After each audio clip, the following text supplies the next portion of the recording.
다음으로 살펴볼 내용은 파이낸셜 타임즈의 보도인데요. 이 삼성전자에 관한 이야기입니다. 놀랄만한 실적 전망을 내놨어요. AI 시대 핵심 반도체 수요가 실적을 끌어올린 것으로 저희가 해석을 해볼 수 있을 텐데 심각한 D램 공급난 속에서 또 전략에 어떤 변화가 생길지 오늘 짚어보도록 하겠습니다. 4분기 20조 원의 영업이익을 올렸는데 저희가 저번에 전달해드린 대로 빅테크 임원들이 서울에 상주를 하면서 반도체 관광이라는 신조어까지 생긴 상황이죠. 예. 그래서 이제 반도체 관광이라는 신조어를 갖다 제가 인도의 매체를 통해서 말씀드렸는데 네. 국내 언론에서는 또 뭐라고 보도했냐면 반도체 관광이라는 용어 말고 그 D램 거지다. 그러니까 D램을 갖다가 살려고 서울이나 판교를 갖다가 쑤시고 다닌다는 것입니다. 그래서 이제 호텔에 뭐 숙박비 엄청 올라갔다는 것을 말씀드렸지만 신조어로 D램 거지가 있다. 그러니까 실질적으로 빅테크들, 뭐 구글이나 마이크로소프트나 그 아마존 이런 기업들이 D램이 없어가지고 난리가 났고 그들 때문에 사실 반도체 가격이 올라갈 수밖에 없는 것은 분명한 사실이다라는 것도 확인할 수 있는 대목입니다. 네, 현장에서 좀 얼마나 절박한 상황인지를 보여주는 그런 말인 것 같은데요. 파이낸셜 타임스가 반도체 수급 불균형에 대해서는 어떻게 전망을 하고 있을까요? 예.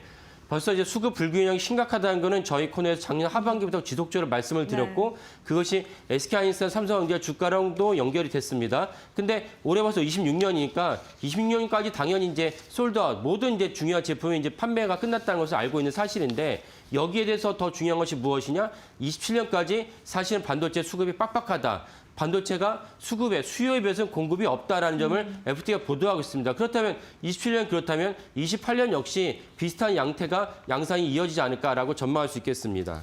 말씀하신 것처럼 반도체 공급 부족 현상으로 인해서 범용 반도체 가격도 상승하고 HBM의 아성이 흔들리고 있는 상황이라고요? 예. 그러니까 범용 반도체 가격이 상승하는데 왜 HBM 아성이 흔들리느냐? 예전에는 그 범용 반도체 D램의 가격이 상승하기 전까지는 HBM에 비해서 그 기가비트당 가격이 50% 정도에 불과했습니다. 50%도 못 미쳤죠.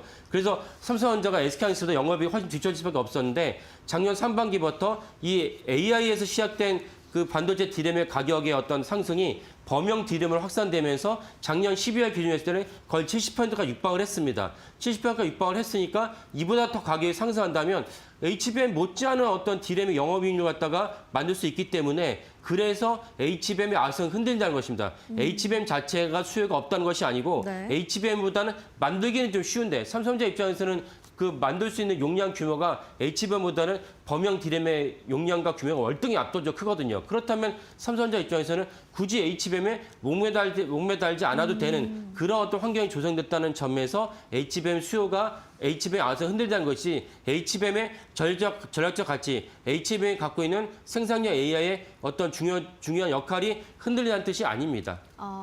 근데 그렇게 된다면 삼성전자 입장에서는 더 이상 이제 엔비디아 납품에 그렇게 연연하지 않아도 되는 상황이 펼쳐지겠습니다. 예, 맞습니다. 사실은 그 점을 이번 FT 보도 말고도 제가 작년에도 한번 말씀드린 적이 있었는데 그래서 사실 삼성전자 입장에서는 아니 우리가 HBM, 엔비디아 납품 못 해가지고 이렇게 여러 가지로 이제 질타를 받고 수모를 겪었지만 이제는 똑같은 돈 아니냐. D램에서 벌어들인 돈이든 HBM 벌어들인 똑같은 돈 아니냐. 똑같이 1조, 10조씩 벌어들이면 되는 거지. 우리가 그거 HBM, 엔비디아 납품 못했다고 해서 우리가 굳이 비난받을 이유가 있느냐.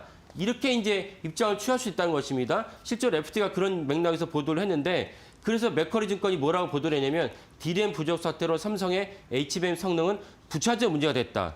그렇다 할지라도 과연 이것이 타당하냐. 삼성전자가 이런 입장에서 사실은 R&D랑 전략적으로 어떤 입장 취향을 타당하냐는 것은 별개의 문제라고 볼 수가 있겠습니다. 그렇다면 HBM 때문에 곤욕을 겪었던 삼성전자 입장에서는 굉장히 좀 기분 좋은 이야기겠네요. 예. 그러니까 삼성전자가 HBM 사태가 나오기 전까지 어떤 상황이었냐면 저부가 같이 그러니까 범용 D램에 있어서는 중국의 창신 반도체 CXMT가 치고 올라오는 5%에서 7% 가만히 있어도 10%의 어떤 점유율을 갖다가 예상할 수 있었습니다. 24년 12월이 그랬습니다. 근데 HBM을 갖다가 엔비디아의 고가 HBM 납품을 못하고 있으니까 삼성전자는 끼인 존재. 최상단은 못 올라가고 밑에서는 치고 올라가고 이런 관점에서 삼성전자가 대단한 위기였는데 범용 반도체 가격이 이렇게 올라가면서 HBM에 거의 준하는 필적하는 수준까지 가격이 올라갔다면 삼성전자 위기는 벗어나지 않았냐라고 볼 수가 있습니다. 하지만 만약 그렇게 됐을 때 삼성전자가 CXMT는 더 계속 치고 올라올 것이고 엔비디아 납품이 많이 막힌다면 삼성전자는 여전히 넛크래커 존재로 전락하는 것은 명확한 사실입니다. 또 하나 중요한 것이 무엇이냐면 이미 대학교 실험실 차원에서는 HBM4가 아니고 HBM8까지 사실 연구를 하고 있는 상황입니다. 그래서 무슨 말씀드리냐. 삼성전자 HBM4를 납품을 못하게 된다면 여기서 HBM에서 낙오가 된다면 또 하나 삼성전자는 3년 뒤에는 엄청난 위기가 27년까지는 이제 범용 디램의 가격이 올라갈 것으로 여겨지니까 3년 뒤가 지나갔을 때는 삼성전자 입장에서는 또 하나 큰 위기가 닥칠 것은 분명한 사실이다. 이 점에서 삼성전자는 지속적으로 HBM 납품과 HBM R&D에다가 매진해야 된다는 것이 분명한 사실이다 말씀드리겠습니다.